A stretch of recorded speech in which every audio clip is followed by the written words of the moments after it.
السلام علیکم ورحمۃ اللہ وبرکاتہ۔ الحمد للہ رب العالمین والعاقبۃ للمتقین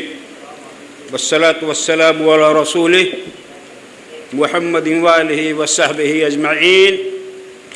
ومن تبعهم بإحسان إلی یوم الدین، اما بعد۔ صدر محترم، معزز و محترم، قابل قدر علماء کرام، برادر مکرم، ناظم سیمینار مولانا رضا اللہ صاحب سلم اللہ، حضرات گرامی، میرا مضمون نمونِ سلف واعظ بے بدل مولانا محمد داؤد صاحب راز دہلوی اور مرکزی دارالعلوم جامعہ سلفیہ بنارس ہے۔ اس کی پیدائش سے لے کر کے مولانا کی وفات تک جو تعلق رہا ہے وہ سب کچھ آپ کو ہمارے مضمون کے اندر ملے گا۔ اس سلسلے میں ہم دو بات کہیں گے۔ پہلی بات تو یہ ہے کہ یہ جو تذکرے شائع کیے جا رہے ہیں،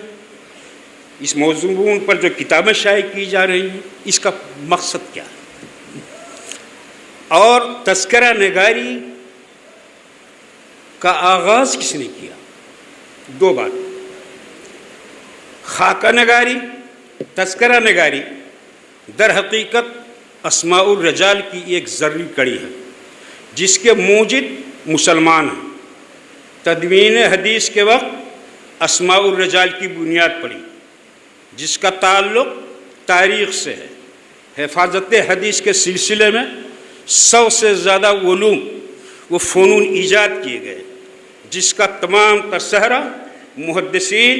اور ابتدائی اسلامی مورخین کے سر جاتا ہے۔ تاریخ کے باب میں پوری دنیا متفق ہے کہ اس حیثیت سے اسلام نے اپنے پیغمبر کی، بلکہ ہر اس چیز کی اور اس شخص کی جس کا ادنا سا تعلق بھی حضرت کی ذات مبارک سے تھا، جس طرح کی حفاظت کی وہ عالم کے لیے مائع حیرت ہے۔ جو لوگ حضرت صلی اللہ علیہ وسلم کے اقوال و افعال اور متعلقات زندگی کی روایت، تحریر و تدبیر کا فرض انجام دیتے ہیں، ان کو راویان حدیث، روایت یا محدثین اور ارباب سیر کہتے ہیں، جن میں صحابہ، تابعین، تبع تابعین اور بعد کی 4 صدی ہجری تک کے اشخاص داخل ہیں۔ جب تمام تر سرمایہ روایت تحریری صورت میں آ گیا تو ان تمام راویوں کے نام و نشان، تاریخ زندگی کے اخلاق و عادات کو بھی قید تحریر میں لایا گیا، جن کی تعداد 1 لاکھ کے قریب ہے، اور ان سب کے مجموعی اعمال کا نام اسماء الرجال ہے۔ مشہور جرمن ڈاکٹر اسپرنگر جو 1854 اور اس کے بعد تک ہندوستان کی علمی صیغہ سے متعلق تھے اور بنگال ایشیاٹک سوسائٹی کے سیکریٹری تھے، اور ان کے عہد میں خود ان کی محنت سے واقدی کی مغازی وان کریمر کی ایڈیٹرشپ میں 1856 میں شائع ہوئی، اور صحابہ کرام کے حالات میں حافظ ابن حجر متوفہ 18 ذی الحجہ 852 ہجری کی اصابہ فی احوال صحابہ طبع ہوئی، اور جنہوں نے،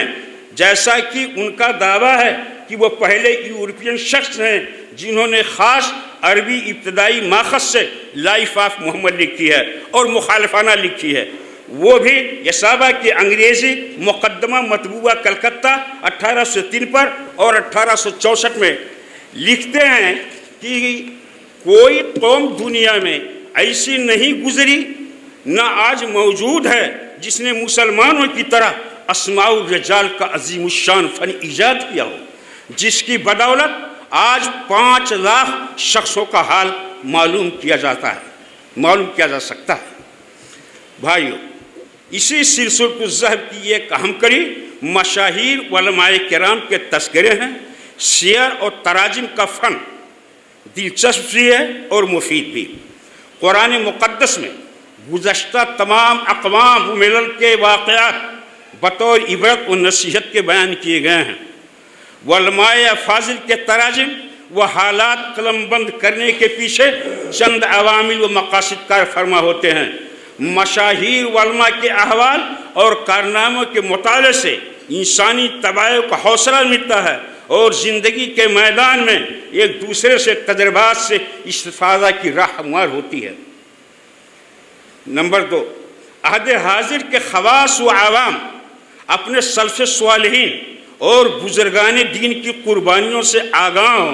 कि उन्होंने किन किन मसाइब व आलाम से दो चार होकर मुखालिफीन इस्लाम का मर्दानावार मुकाबला किया और इस्लाम की असली तस्वीर मस्क करने वालों का दंदा शिकन जवाब दिया और इस्लाम की साफ सुथरी तालीम को मौजूदा और आने वाली नस्लों के लिए पेश किया।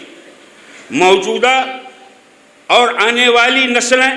माजी के आईने में अपने असलाफ की तस्वीर का मुशाहिदा करें और मुशाहिदा करके इस्लाह हाल कर सकें और उनकी पुरपेच और दुश्वार गुजार ज़िंदगी से अपने लिए रहनुमा खतूत और आईन व उसूल मुकर्रर कर सकें और उनकी शानी इम्तियाज़ी को अपनी ज़िंदगी में इल्मन व अमलन नाफिज करने की सही पैहम करें। नंबर 4, इससे तर्ज़ माशरत की वरूज व इर्तिक़ा की निशानदेही होती है और मौजूदा इंसानी मुआशरे की इस्लाह व दुरुस्ती का काम भी अंजाम पाता है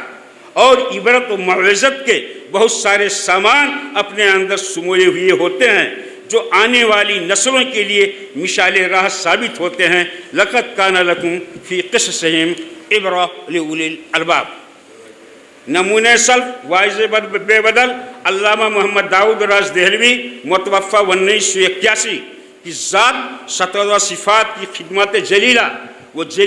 जमीला पर आप हज़रात ने जो मुहत्तम बिशान किताब शाये फरमाया है, इस मुस्तहसन इक़दाम पर मैं दिली मुबारकबाद पेश करता हूँ। अल्लामा मोहम्मद दाऊद राज देहलवी अपने पीछे ऐसी पुरखुलूस यादें और अजीमुशान यादगारें छोड़ गए हैं जिनसे उनके बाबरकत अमाल और सीरत हसना का ज़िक्र जमील हमेशा ताज़ा रहेगा, गुले ताज़ा की तरह ताज़ा रहेगा। मौसूफ़ अपनी जलालत शान खुसूसन इल्म तफसीर, इल्म हदीस और अमल बिल हदीस का नमूने कामिल होने के सबब न हमारी जमात अहले हदीस बल्कि मिल्लत इस्लामिया में बड़े सच्चे मकाम और बुलंद लिसान सिद्क़ से बहरवर थे और इस ताल्लुक़ से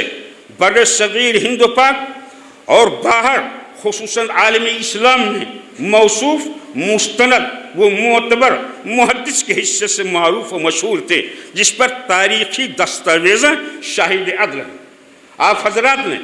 मौलाना देहलवी की हमागिर व हमजहत खिदमत को उजागर करने की जो सही बलीग फरमाई है और बर्र सग़ीर हिंद पाक और बिलाद इस्लामिया में फैले हुए असहाब इल्म फ़न और असहाब फ़ज़ल कमाल से राब्ता कायम करने के बाद जो तारीख़ी किताब जमात के सामने पेश की है वो काबिल तहसीन और लायक मुबारकबाद है। मुझे मालूम है कि उनके दरख्शा पहलुओं पर रोशनी डालने के लिए आप लोगों ने कितनी तमन्नाइयाँ सर्फ की हैं, कितने राब्ते कायम किए हैं और कितनी मुलाकातें की हैं। ये बड़ा ही जागोसल मरहला होता है, इससे वही लोग वाकिफ़ हो सकते हैं और वाकिफ़ हैं जो इस खारदार वादी को पार कर चुके हैं या पार कर रहे हैं। इन दुश्वार गुजार मराहिल को भी आप लोगों ने या आप लोग मर्दाना वाल मुकाबला करते हुए पार कर गए। अल्लाहुम्मा अल्हम्दुलिल्लाह अला ज़ालिक। मुफ़क्किर मिल्लत मौलाना अब्दुल जलील रहमानी रहमहुल्लाह की पुरखुलूस दावत पर मौलाना देहलवी साहब मरहूम मुतअद्दिद बार हमारे अदारा दारुल उलूम शिशहानिया को अपने क़ुदूम में मनत लज़ूम से नवाजते रहे। खाकसार को ये शर्फ हासिल है कि नहलाया है, उनको धुलाया है और उन्होंने मुझे अपनी किताब तक़वीतुल ईमान पढ़ने के लिए दिया था। दारुल उलूम शिशहानिया में सन 1967 की बात है। उनके दिल रुबा पंदो नशा है, दिल पसीर खुतबात की हलावत व शीरीनी आज तक उस दियार के बूढ़े बुजुर्ग महसूस कर रहे हैं और उनकी यादें आज भी बुले ताज़ा की तरह हरी भरी हैं। अल्लाह की ज़ात से हम कभी उम्मीद रखते हैं कि जिस तरीके से मौलाना अब्दुल जलील साहब अंसारी ने कदम बढ़ाया है, ہم امید رکھتے ہیں کہ اس طرح دیگر عبقری شخصیات کی خدمت جلیلہ پر کتاب شائع فرما کر اسلاف کا اخلاف کے اوپر جو حق ہے اس کو بحسن وجوہ ادا کرنے کی سعی بلیغ فرمائیں گے۔ وما ذلک علی اللہ بعزیز۔ السلام علیکم ورحمۃ اللہ وبرکاتہ۔